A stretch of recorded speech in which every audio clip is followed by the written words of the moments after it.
Hello YouTube, this is a quick video on a Bobcat 463, and I've installed on here a vinyl cab enclosure. This machine has the summer cab, so no windows except for the back window on it, and I'm using it in the winter to plow snow. So I wanted an enclosure to keep that cold blowing snow off me in the wind as I'm operating. This machine has no heater.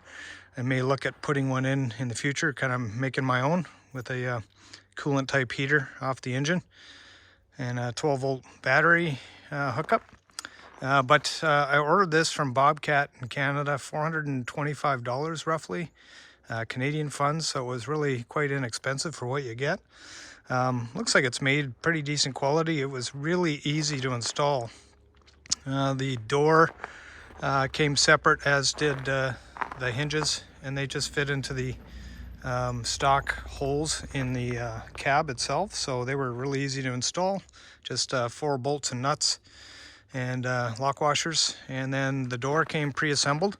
So it's just like a 1/4-inch round tube frame with the clear vinyl stretched over it. Nothing fancy.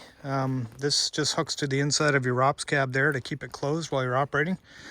Pretty important, because if you didn't have that on there and the door should fly open as you're lifting up the boom arms, you would probably just fold that door up like nothing. So do make sure if you get one of these that you do always close the door. The vinyl that came with is just clear vinyl, sides and front, and it's nice and clear. I have no problems with visibility, at least for now. I think when it gets older, you want to avoid scratching it up, and that'll cause it to get hazy. But the view is really good. Also comes with these little flaps here for the footwells there to keep the air from rushing in there. Not quite cut perfectly to size.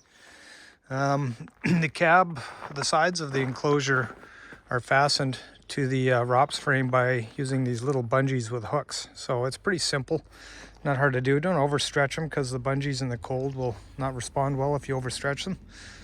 The top, if you can see here, is fully covered, has a little vinyl window on top here, so you can still see up when you need to, and you can see some of these little bungees attaching the front of the cover to the top of the ROPS here.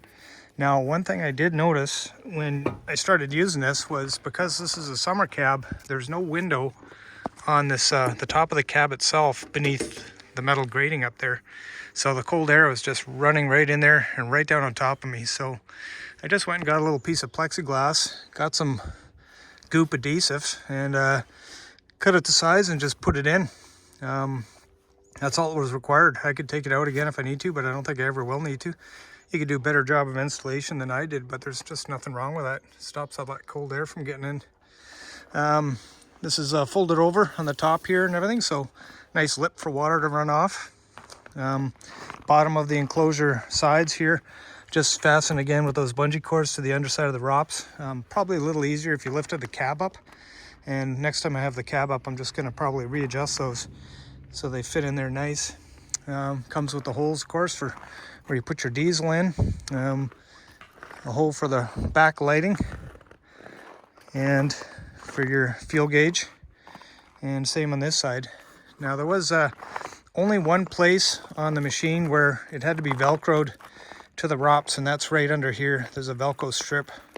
So I just cleaned that metal really well, warmed it up because it's still winter, and then properly adhered that Velcro. So in the summer, I can easily pull this whole cover off in under 5 minutes, fold it up, store it nicely for next winter. One problem I did find was the lift arm support here was rubbing.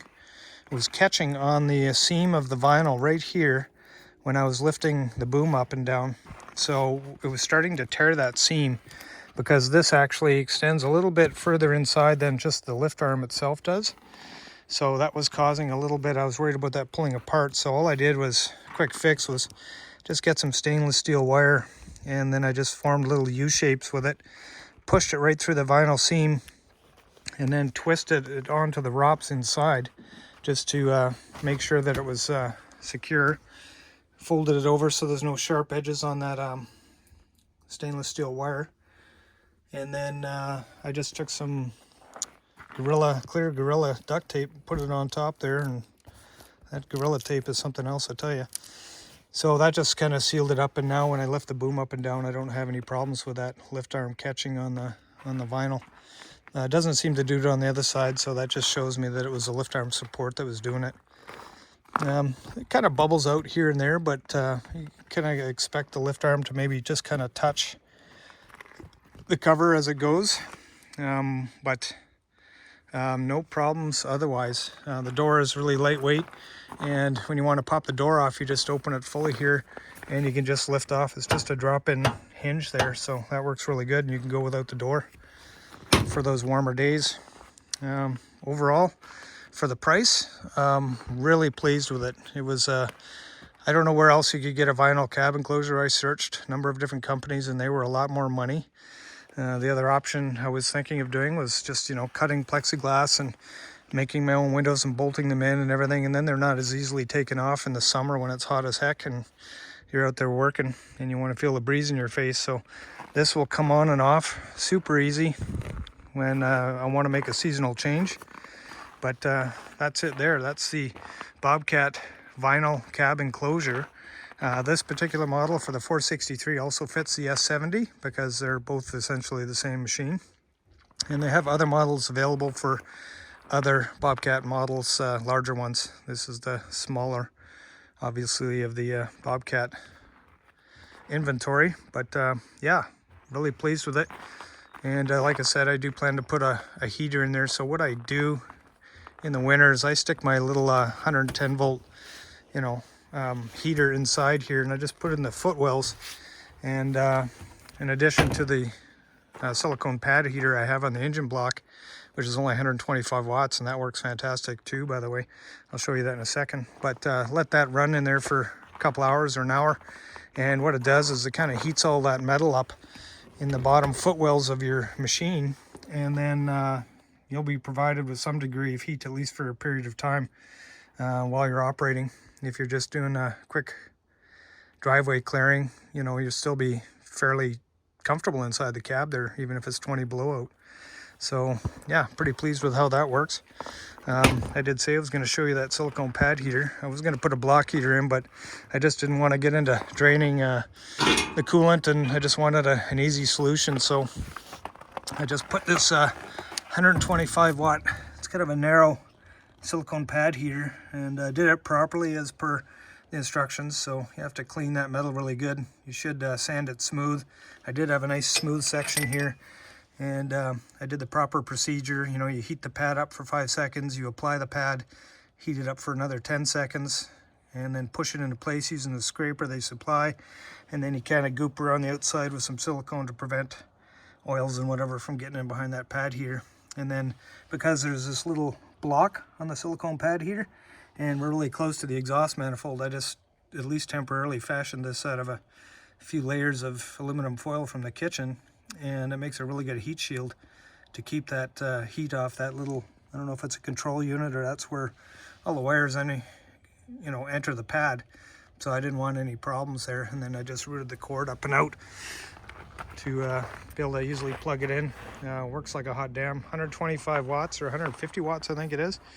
Does take a couple hours to warm that block up, but given that it's only 125 or 150 watts, it is gonna take a little while, but it doesn't take much energy either. And but it works like a hot damn. And it was cheap. It was $100. This is a zero start. Yeah, it's 125 watts. But that's a good, easy solution. So between that little heater there, the little electric heater I'll throw in the cab, and the cab enclosure, I'm quite pleased to be able to operate this all winter, plowing snow. And this is a great little machine to do it.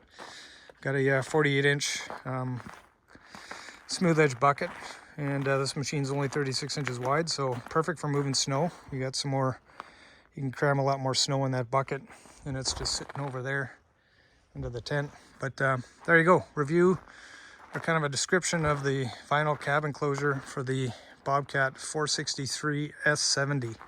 Have any questions, just leave a comment, and don't forget to like and subscribe to my channel. I'm going to be putting a lot more content on there over time. once I get set up in my new shop here and got a lot more stuff to say. So talk to you later, guys. Cheers.